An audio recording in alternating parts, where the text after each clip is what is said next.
Thank you, everyone, for joining the Reducing Draw Time Hitching with the Vulkan Graphics Pipeline Library webinar. During this webinar, Chris Glover will provide an overview of the extension. Following the overview, Chris will be joined by Dan Ginsburg and Tobias Hector to answer your questions. First, a couple of housekeeping items. If you have any questions during the presentations, please ask them using the Q&A feature located on your Zoom toolbar at the bottom of the screen. We are recording this webinar and we'll share the link along with the slides when they are available. At the end of the session, please complete the short survey form to help us better design future events. With that, let's get the webinar started with Chris Glover, staff engineer at Google. Chris? Thanks, Jeff.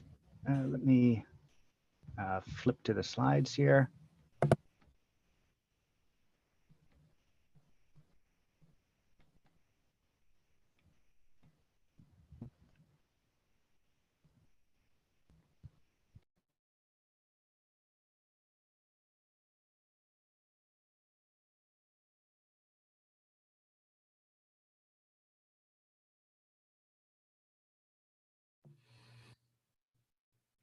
You're still on mute.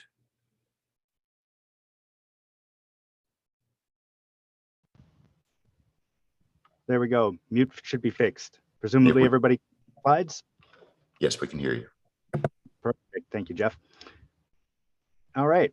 Welcome to Improving Hitching with the Graphics Pipeline Library extension for Vulkan. Just a quick overview of the agenda.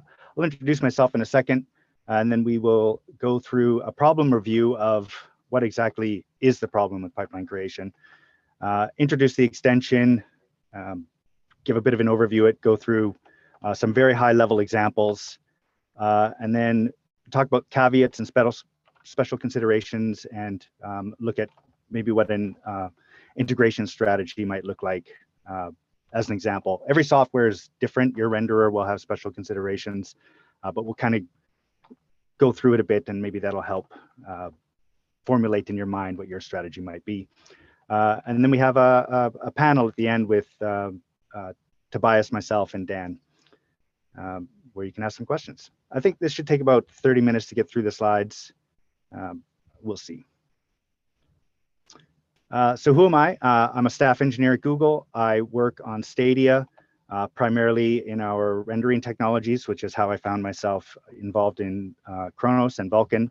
As most people know, Stadia is a Vulkan platform. Prior to Google, I came from the games industry. I spent 15 years in game studios as a rendering programmer primarily. I did a few other things along the way, as many people who've worked in games do. I chair the Chronos Improving Pipeline Creation Task Subgroup, which we started about 2 years ago to address this pipeline creation problem, which many developers have flagged and is fairly well understood in the industry these days. You can find me on LinkedIn there if you're using LinkedIn. My mom started using LinkedIn recently and tried to add me, so I'm not sure, maybe people are moving away, but for me it was, I didn't add her. I was like, no, LinkedIn is for colleagues, Facebook is for parents, WhatsApp is for friends. So let's go through the problem. So if we go back to prior to the modern APIs, we had these stateful graphics APIs like OpenGL and DX11, et cetera, where you set all your things and then you draw. It's fairly easy to use, but it does burn significant CPU time. Forces a lot of work into the drivers to manage all this state and all this complexity, and then they have to optimize on top of that, and all of that consumes CPU time. So in reaction to that, and partly to help developers optimize, these explicit APIs emerged. So like Vulkan, DirectX 12, and others. We removed the state tracking, start making everything explicit. We had command buffers, we had pipelines, and everything is good. This should open up a lot of optimization opportunities. And this is mostly what people wanted. I was one of the developers in game studios at the time that was sort of screaming from the rafters to give us control of all the things, because we're professionals, we know what we're doing. So the expectation was this is going to be great. But we hit a problem. Pipeline creation is expensive. It burns a lot of CPU time as well, compiling shaders. So this causes hitching or missed draws, depending on how your renderer handles it. If you can't drop the draw, then you have no choice but to hitch. But maybe you can defer it, but at the very least, it's there's a visual artifact or something. On top of that, applications create many pipelines. There's a lot of reasons for this. Legacy code, maybe just-in-time decision-making, where you, at the last minute, decide what's going to go into your pipeline and compile it. Or there's just a lot of them, artist-controlled assets or situational shaders, user-generated content, things like this, and you end up with this permutation explosion. And there's some of its API limitations, like static states, which gets addressed through the dynamic state extensions, compatibility with render passes, and stuff like that. So combined, we have this big problem.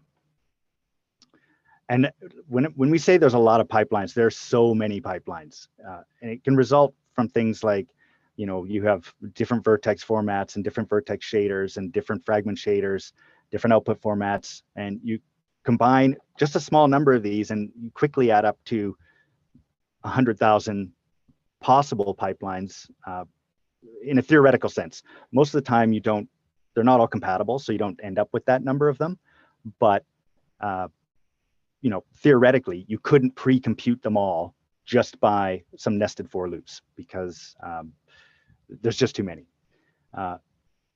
More likely scenarios, you might have tens of thousands of fragment shaders and a more moderate number of the other stages, but combined, this is like 30 billion possible pipelines. And dynamic state improves this in some way, right? So you can reduce it, but we're still talking about millions. And a lot of the time, we're compiling the same code over and over and over again in these situations. It's the same fragment shader with some different inputs, or paired with a different vertex shader, combinations like this. So this has been attempted to be addressed in several different ways. So caching saves compiling the same code over and over again, but this requires high coverage, and you need to do at least one run to capture this. Even with good caching, your user experience might be less than ideal on the first time they run the game. Dynamic state is another one. It reduces the problem, but not drastically. As we've seen, we have a lot of dynamic state now, but we still have this permutation problem.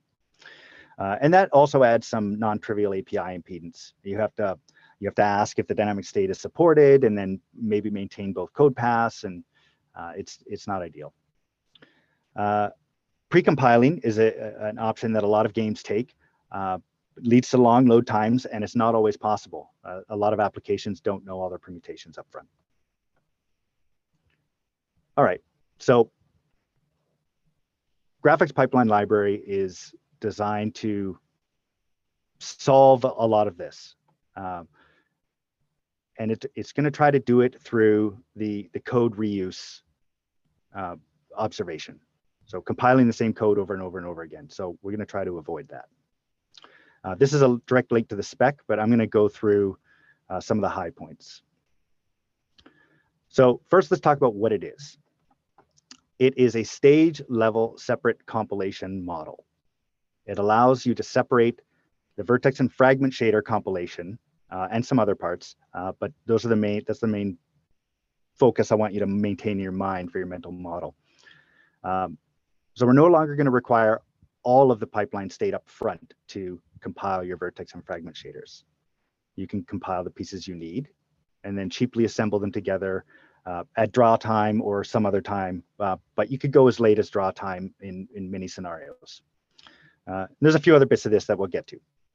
What it is not is like some kind of function level separate compilation model.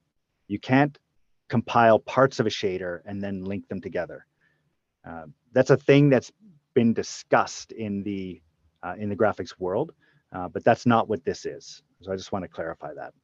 And it's not shader only compilation. So you can't just take your fragment shader and then compile it without some state. We still require some amount of the pipeline state in order for the fragment shader to compile, and the vertex shader to compile to something that's usable.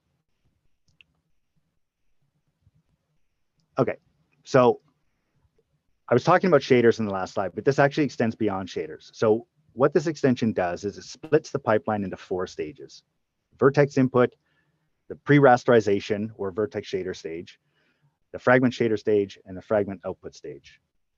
They can be created independently or in arbitrary groups. So for example, you could put the vertex input and pre-rasterization stages together and the fragment shader and the fragment output together if you wanted, or you could create them independently and later link the top 2 and the bottom 2 or any combination that you want. The spec allows for this, but you can think of it as 4 separate stages is the simple mental model.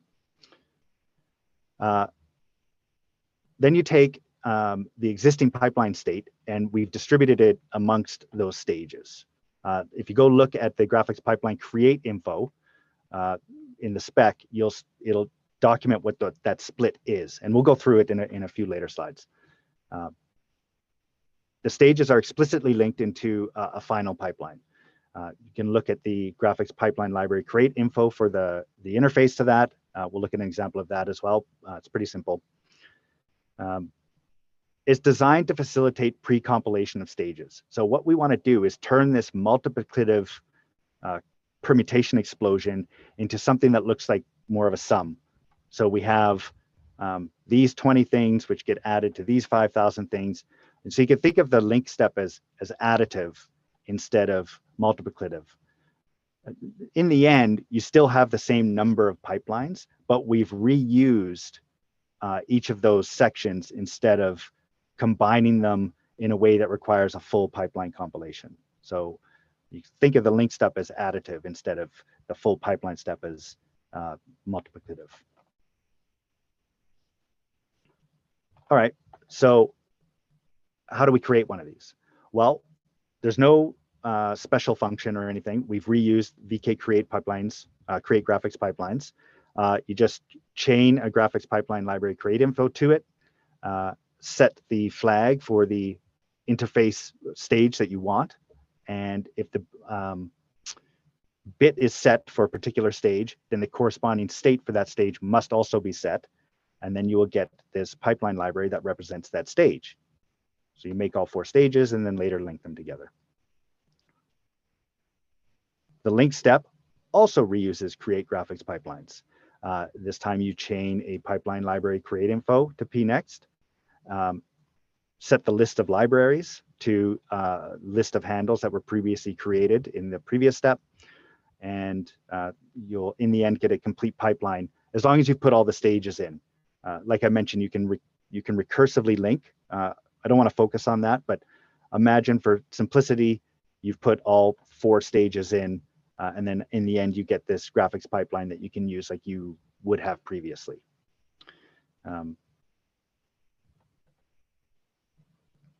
Move on. So as an example, this is the full graphics pipeline state that you would pass into create info. And you can see that it's completely filled out.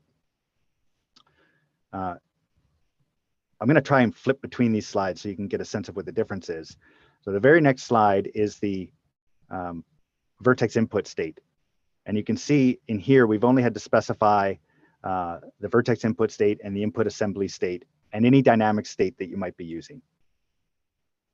Full state, just the vertex input state. The next stage is the pre-rasterization stage. And again, you can see now we're able to omit the vertex input and input assembly state and only include the things that are relevant to typically in your vertex shader. And so viewport state, rasterization state, and again, the dynamic state. This time, you'll see we need to include the layout and the render pass info as required in this state. And if you go look at the spec, you'll see how that's broken down, like I mentioned earlier. Full state, pre-rasterization state. This is the, mislabeled. This is the fragment stage. I got my pre and post messed up here, but this is the fragment shader stage. And you can see again, we've able to emit the viewport state and the rasterization state here, and now include the multisample state, depth tensile state, and the fragment shader. And you can see on the previous slide too, including the vertex shader. And then the fragment output state, again, we don't have to include the things that are not going to be used in this stage. So the idea is now we need some state in order to effectively produce code that can run, but you don't need to know all of it up front, such that you will be able to pre-compute these things ahead of time. So once you've done that and created all 4 of your stages, you link them together like this. Again, it's going to reuse the graphics pipeline create function. Just pass in your stages as a list, and you'll get a fully functional graphics pipeline in the end. All right, so I want to go through some caveats, maybe some tips and some special considerations as well. Performance. So this is probably not free on the GPU. We're losing cross-stage optimizations. How much of an impact this has is going to depend on your hardware and software combination. And it may change over time. As people use it, maybe we'll converge on, we might find ways to potentially optimize, but today you're going to see a small hit from that. So our recommendation is to create optimized pipelines on a thread and then swap when ready. So your just-in-time decision-making right before your draw up will be to collect the libraries that are relevant. You quickly link them together so that you can produce pixels, and then you'll fire off a background thread that creates the fully optimized pipeline in the background. We've built this into the API so that you can do it more easily. So you don't have to go collect all the data again. All you need to do is tell the pipeline library when you create it to retain the link time optimization info. And there's a bit for that. And then when you're creating your optimized pipeline, you just pass in the libraries and tell it, please create an optimized pipeline for me. And it will use all of that information that it retained previously. So you don't have to pass it in again. You don't have to maintain a completely separate code path for this. And you may not need to do this for all of your pipelines. Everybody's render is going to be a bit different, but you might be able to use some kind of heuristic to prioritize the swap, right? Maybe something super simple like the number of draw calls, or maybe you can have some idea of the shader complexity, or maybe you just have a hard-coded priority. Like, I know that these ones are expensive and I know that these ones are cheap. Or carry some metadata on which ones you want to fully optimize, or maybe you just do them all. Up to you.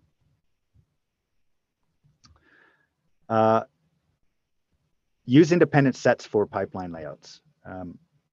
This allows you to use a separate layout for the top half versus the bottom half of the pipeline.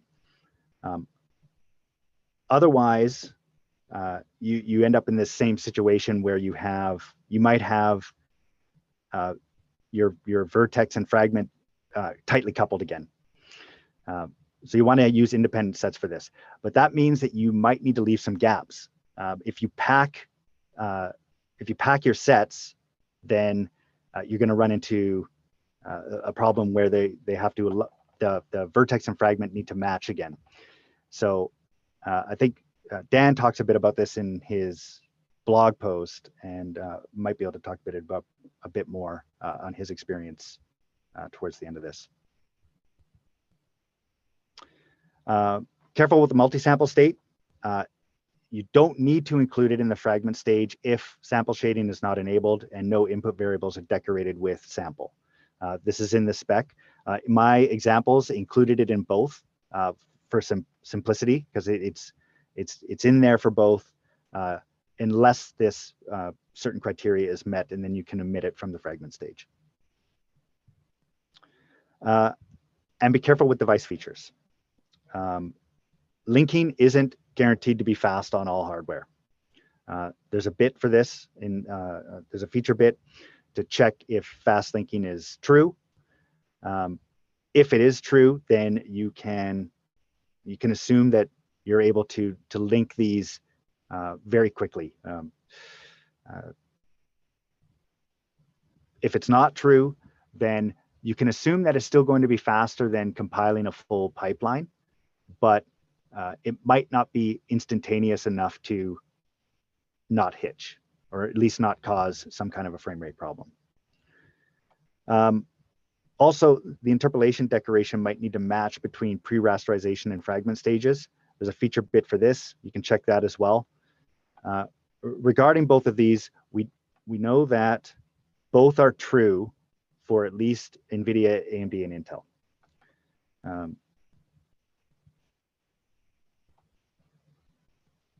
With significant, like, if there's enough inertia to using an extension like this, then we might see more convergence, but we know it's true at least at this point. So kind of to put this all together, an example integration strategy, and of course it's going to depend on your renderer and how it works, but it might be something like pre-compute all the known variants of each stage independently using the data that you have, right? Or at least most variants, like maybe all of your streamed content or something, the things that cause the hitching. Change the existing full pipeline creation to be linking. Wherever you do that, maybe you do it right before the draw, maybe you do it beforehand on loading or whatever. But you would link at that point instead of creating your full pipeline. It requires a way to associate the state that was input into each one. So like you're going to do some kind of hash and cache strategy to look these up. You link that and then issue your draw, and then enqueue a background job to compile the optimized pipeline. And again, like that might be optional or limited to expensive pipelines or something, and you might want to consider a heuristic.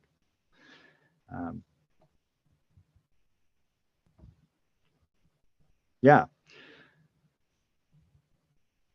So wrapping up, the extension provides a strong optimization opportunity, but it's not completely free. There's some performance cost, and you need to do some work to integrate it. Again, pre-compile the stages and then link. Try not to wait until draw time to compile. There's still room for improvement. The pipeline creation TSG isn't finished yet. We're working on some more ideas to further improve the pipeline creation situation in Vulkan. We're looking at things like performance, consistency, and ease of use. When we discuss the situation of pipeline creation today, it's a bit hairy with the number of extensions and different ways of doing things, and it can be difficult to untangle what the current best practice is. I hope that this presentation clears some of that up, and what emerges is the current best practice is use pipeline libraries and do a background compile when necessary for performance critical parts. And then continue to use dynamic state where it makes sense for you, and probably use as much as is available to you, and try to reduce the number of pipelines as far as possible.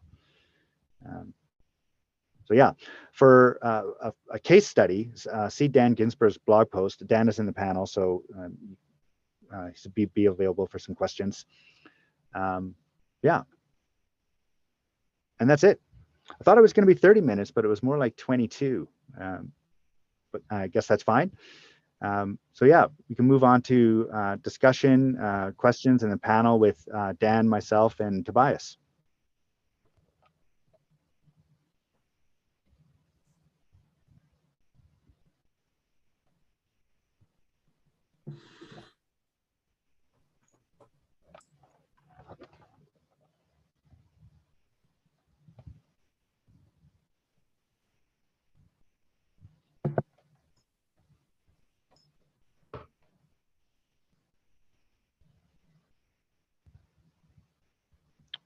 All right. So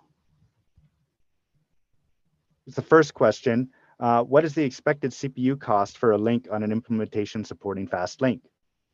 I think I know this, but I think I'll let Dan speak. So NVIDIA has released a beta driver that has support for this extension, and I've timed it on that one.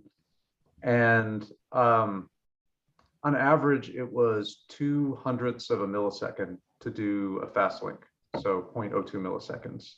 So not free, but very, very, very cheap, considering that a full PSO can be anywhere from, a millisecond or so to 200 milliseconds. So you can pretty easily imagine doing, 100 fast links or something in a frame and still having enough time. Yeah, I think if I remember when we were discussing this, the idea was it would be on par with a cache hit. Yep. That was the goal. Yeah, so that effectively the driver doesn't have to do much of anything. Yeah.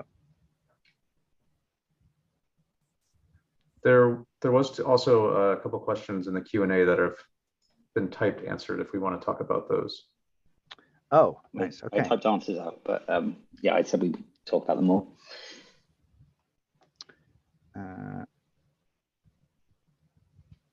Let me see. Yeah, so first one. I'm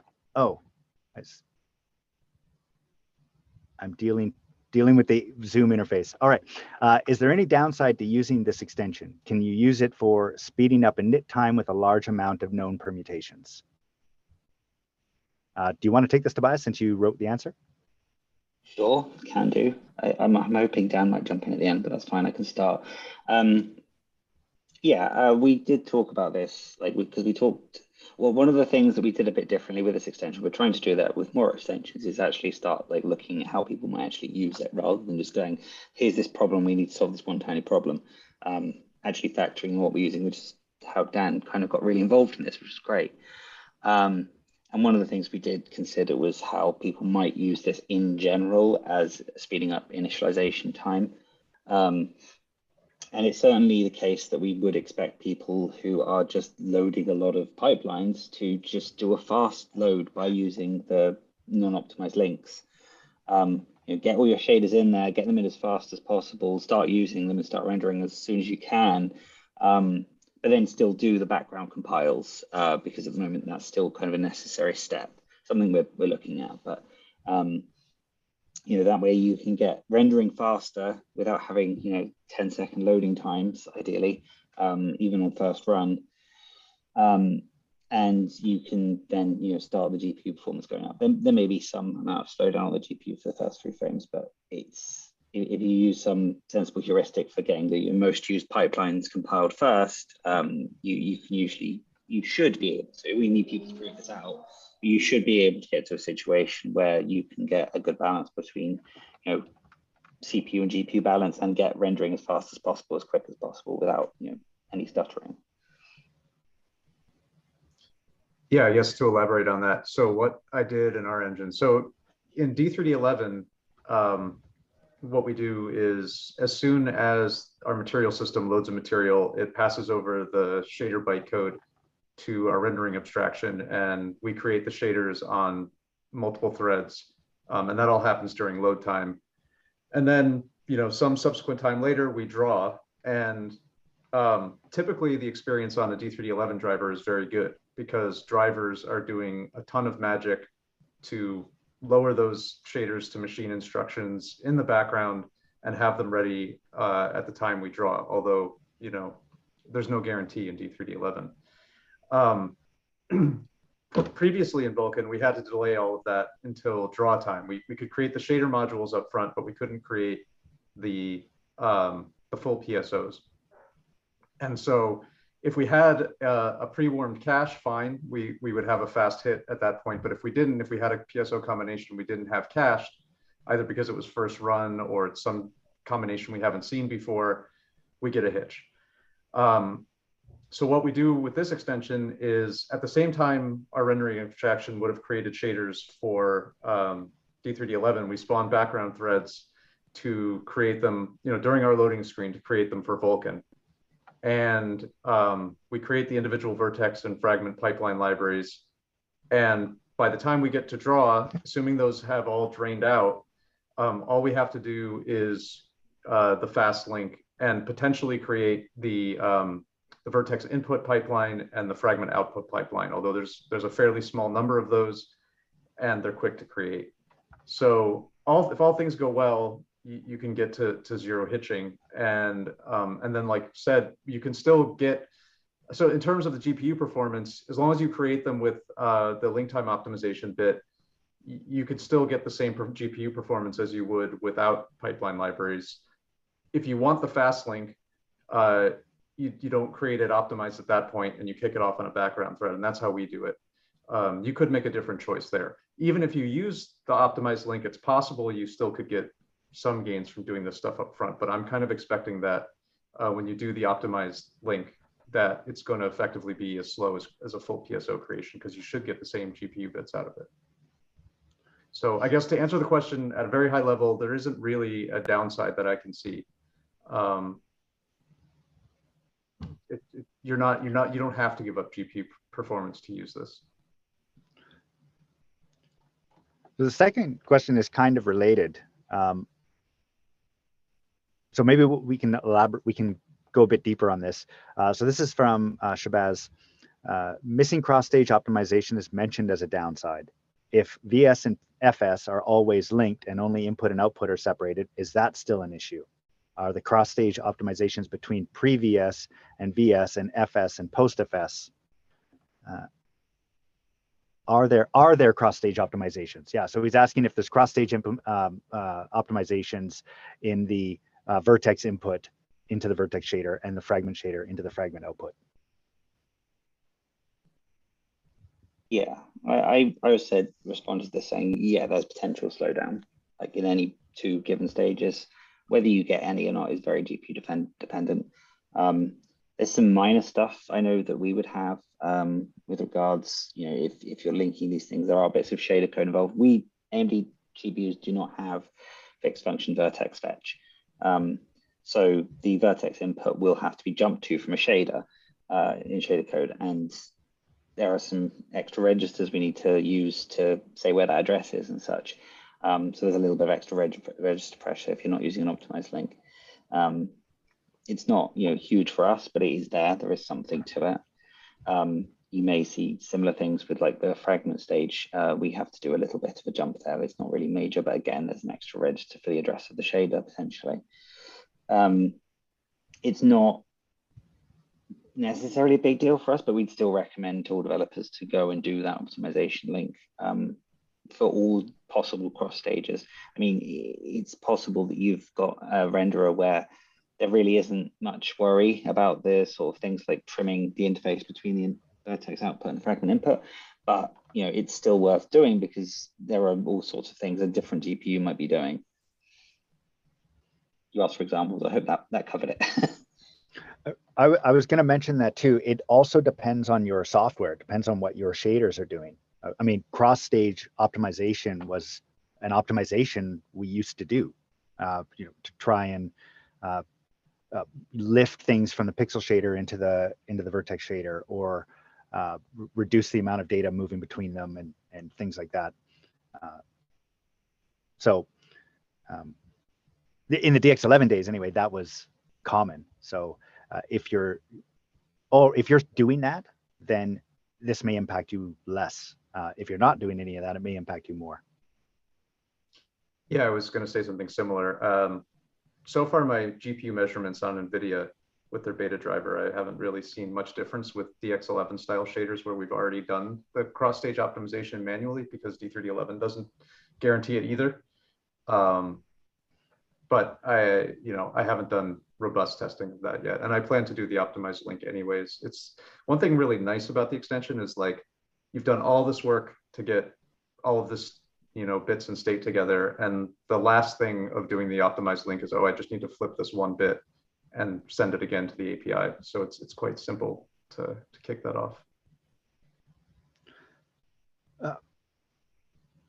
So related to this, while we're on the topic, is another question. What is the expected GPU penalty for using this extension?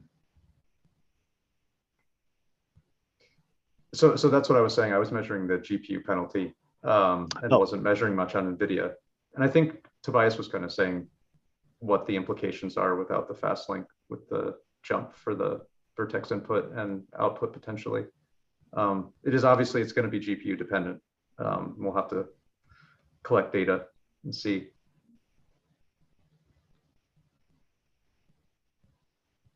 I think there's going to be harsh penalties on various GPUs. I suspect, like you said, you're not really seeing much in NVIDIA because of various things in their architecture. We'd probably we'd expect to see a small slowdown. I don't think it's going to be massive unless you're doing something really egregious. Like it'll be a performance penalty where the shader is usable or the pipeline is usable. Like you wouldn't expect it to be like 20 times slower or something like that. You know, I think I've heard numbers quoted as high as 80%, you know, like nearly double or half the speed rather. But that's sort of an outlier. I wouldn't expect it to be, quote, unusable. There's no real hard line on that. You might have a tiny set of shaders that somehow hit into a really bad corner case where you're going 10 times slower, but that's not likely to be that's likely to be the exception rather than the norm. The assumption we're all making with this, and I think we've all sort of agreed, is that it might be a lot slower, but it's still going to be usable and useful to developers and to your consumers. We have some questions related to mobile. Is this extension usable on TBDR mobile devices, or is it IMR only? I don't know. I'm not a mobile guy.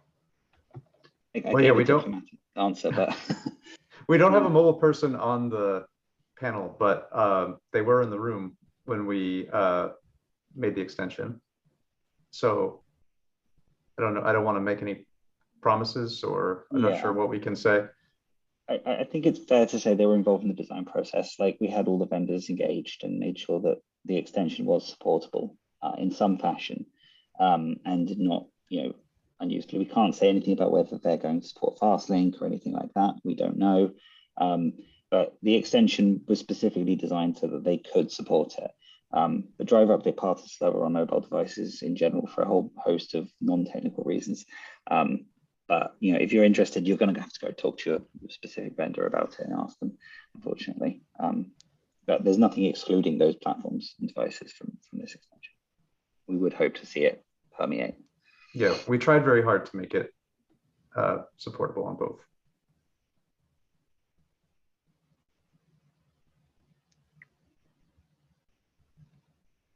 All right, and let's see what else we have here.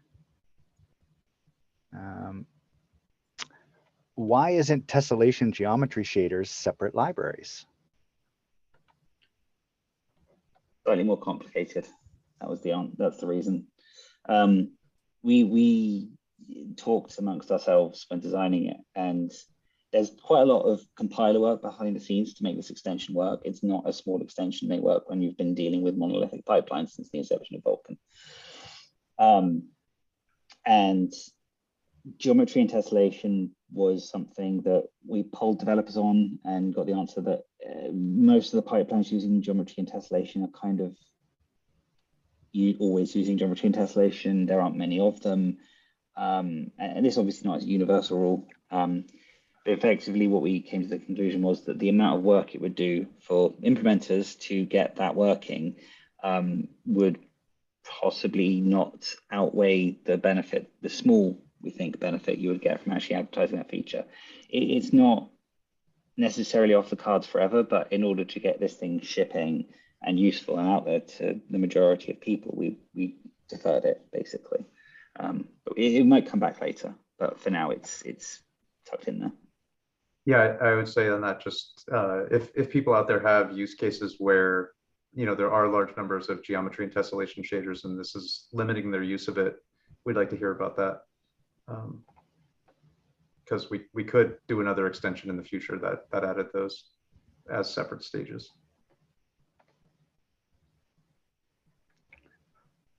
All right, there's another one. I think I can probably take this one. What is the interaction between this extension and dynamic state? The interaction is they're orthogonal. You can continue to use dynamic state as you have. I touched on this a bit in the slides. If you wish to use a particular piece of dynamic state, you can. It just needs to be consistent across the stages.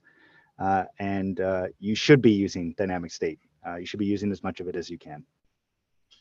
One thing I did want to point out during your talk is, so like when you were going through the slides and showing all of the individual states that are needed in each stage, if you use dynamic state, so KHR dynamic rendering and EXT dynamic state, extended dynamic state and dynamic state 2, which are all part of Vulkan 1.3, you actually don't, there's a couple other constraints, but for the most case for us, unless we're using, say, sample rate shading or something, you can create the vertex and fragment pipelines with no other information other than the pipeline layout, which is a big deal for us because we don't know any of that state up front. And that's the problem with a lot of older style engines, is that they don't know anything about the state.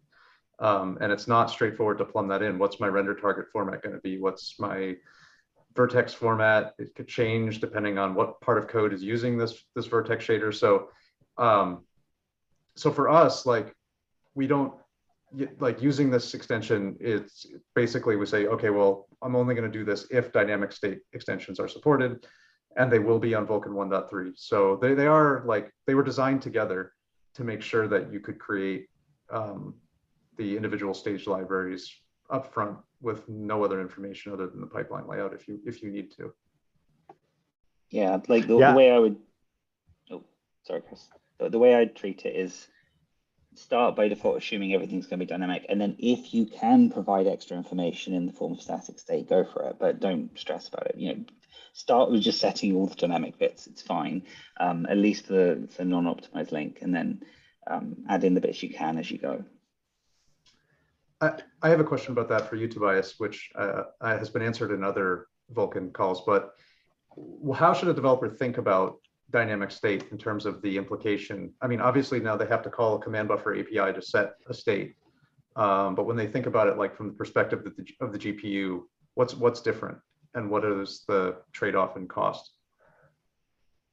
Up until now, I think we've been assuming that dynamic state is basically free. You might like bip an extra register here or there or something, but for the most part, setting dynamic state isn't really going to cost you very much.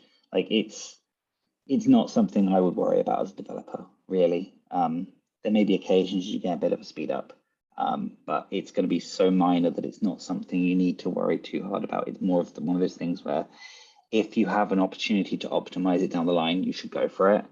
But in initial bring up, in most of your development, it's not worth worrying about. Like if an IHV tells you maybe try doing that, then do it. But otherwise, I think while we're on the topic, we can address that.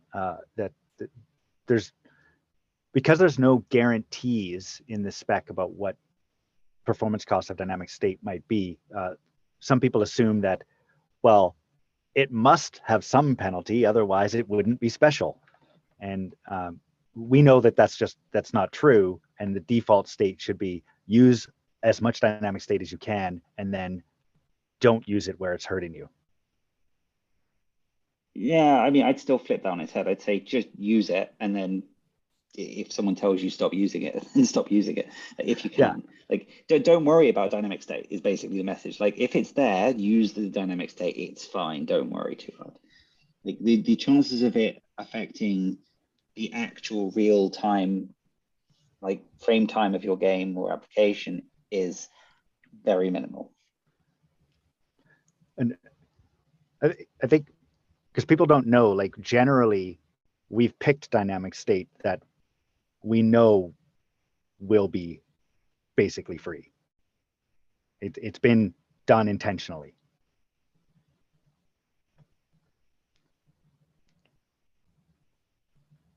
Let's see. There's another question in here. A question on the Q&A tab, which was hoping for an elaboration on, but it was what will be in focus after this extension is finished.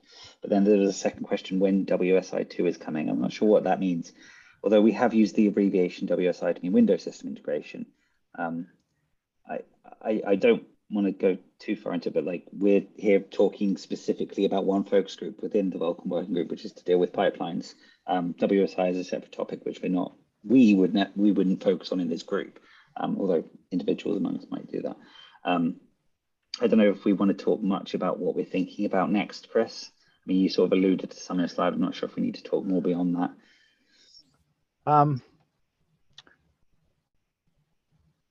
I mean, I think we can.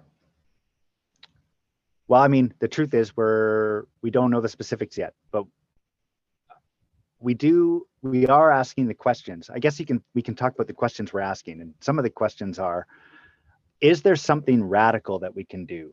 Is the pipeline abstraction the right abstraction, or can we do something very different?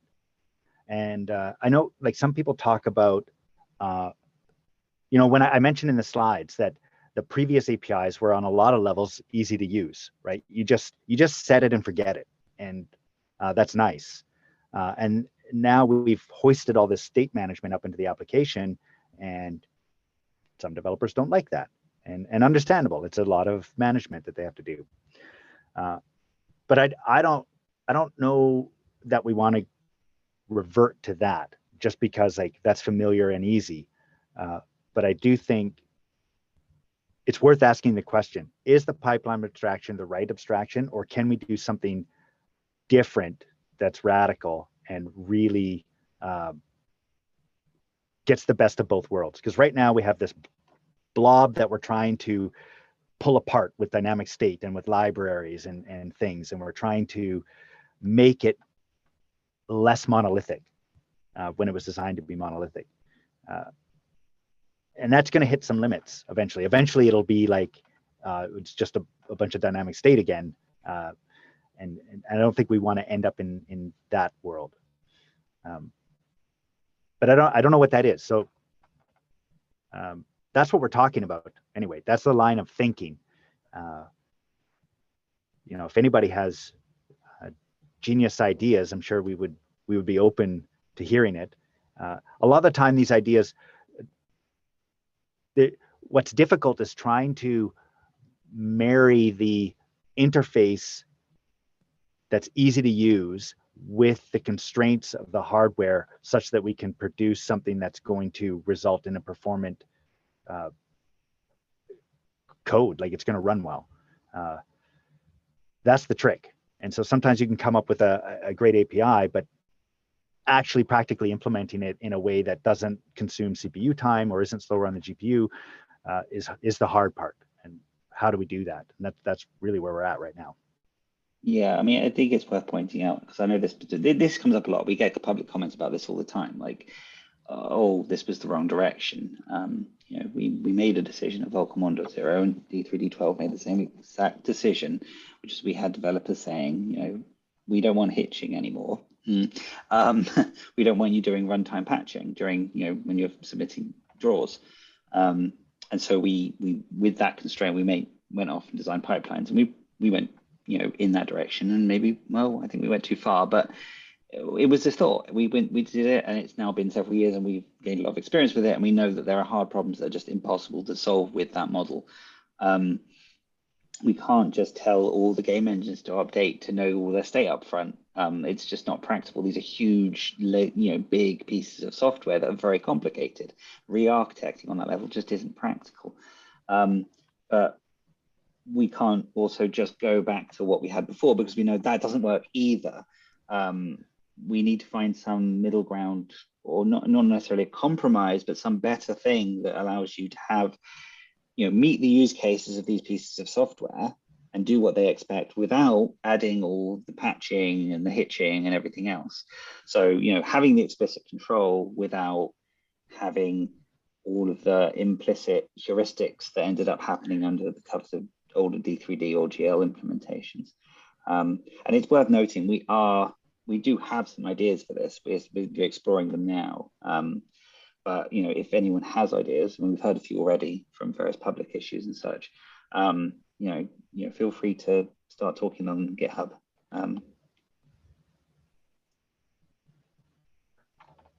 Yeah, and not just ideas, but also constraints. Yeah, the constraints is the important part, because it's actually massively complex. It's really hard. Go ahead, Dan. No, I was just going to say, and just to reiterate, the PSO was the response to the game industry wanting to be guaranteed that at the time I hand you this information, you are going to compile it to machine instructions. And if I do it early enough, I'm not going to hitch. And some game engines have done a really, really good job of adapting to that new model, especially ones that aren't bound by a lot of existing content and existing programming models. And I think, like, if you're designing an engine from scratch, if you have the luxury of being in that situation, you really should think about how can I, first of all, limit the number of shader permutations. If I'm targeting modern GPUs, do I really need static preprocessor defines, or can I use dynamic branching for a lot of it without paying much of a performance cost? And push back on, the artists about having custom shaders for everything. There's a lot of different things that, like if you look at some of ID's presentations about Doom 2016 and Doom Eternal, they managed to make a beautiful game with 300 or so PSOs. So it is possible. It's just that a lot of us developers have really struggled, especially when we come from this older programming model, to get all that information. And I think it ties into very large parts of the system, how the material systems are put together, how much content is authored by artists versus programmers. It seems to be a pretty universal problem, but there are some developers who've managed to make trade-offs in such a way that they actually, the PSO model works for them. And if you're one of those, by all means, keep using it. That was the design intention of Vulkan at the very beginning. And I think we just discovered that we overestimated the ability of engines to move to that model completely. A couple of follow-ups on that, Dan. I think one, the dynamic branching thing in shaders is still a thing that gets thrown around as don't do that. But even before DX12 and Vulkan, I started putting dynamic branches in shaders to reduce my shader compile time, so that when I made a change to a shader header file, I didn't have to wait 20 minutes.